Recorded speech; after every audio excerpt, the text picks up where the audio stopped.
Growing up, I feel like I always sort of had a creative outlet of some sort. I took acting classes. I studied Middle Eastern dance when I was in my 20s and into my 30s. And then I found stained glass.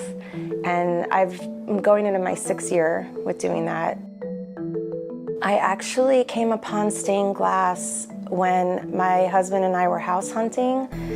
And we bought an old Victorian over in New Cumberland. And when we were being shown the house, there was a beautiful piece of stained glass hanging in the window, and the woman came home that owned the house while we were there, and I asked her about it, and she said that she made it, and I was like, wow. I didn't think people still really did it, like, in a contemporary way, and I signed up for classes that month, and I haven't stopped, so. I normally do the copper foil method, which is the Tiffany method. I draw a pattern first, and then I cut out the pieces of the pattern and glue them onto the glass, whatever color I decide that I want to use for each pattern piece. And I cut them out with a glass cutter, and I grind them, and I make them like a perfect pattern piece. Then I put them all together sort of like a jigsaw puzzle after that. And then I wrap them in copper foil tape. And when you put them all back together, the copper foil tape is what the solder sticks to.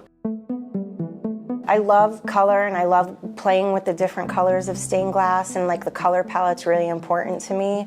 But usually with like these abstract pieces, they're usually always inspired by nature in some way.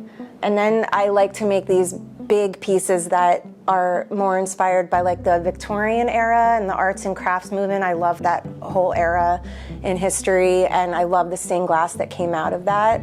Sometimes I make little kitschy pieces and, kind of funny pieces and stuff like that. But mostly the abstract and the Victorian are the things that I really love doing.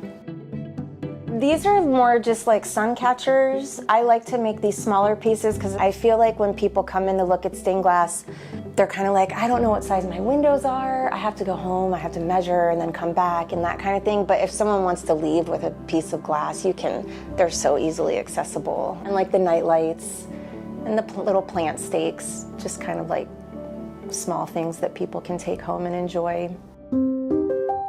For anyone who's ever walked into a church or an old building with these big, beautiful, bold stained glass windows, it always feels like to me where I kind of have to stop and like really take it all in. And the way the color of the glass and the light, that relationship that they have with each other, the way that stained glass just changes all throughout the day. I mean, it never really looks the same way twice. And that has to do with the environment, with the weather. Pretty much anything can affect it. And I love that about stained glass. It's always constantly changing. And I feel like there's just really this sense of wonderment and magic when you look at it. And if someone takes home a piece of mine and they can even get like a sliver of that feeling, then I feel like I've done a good job.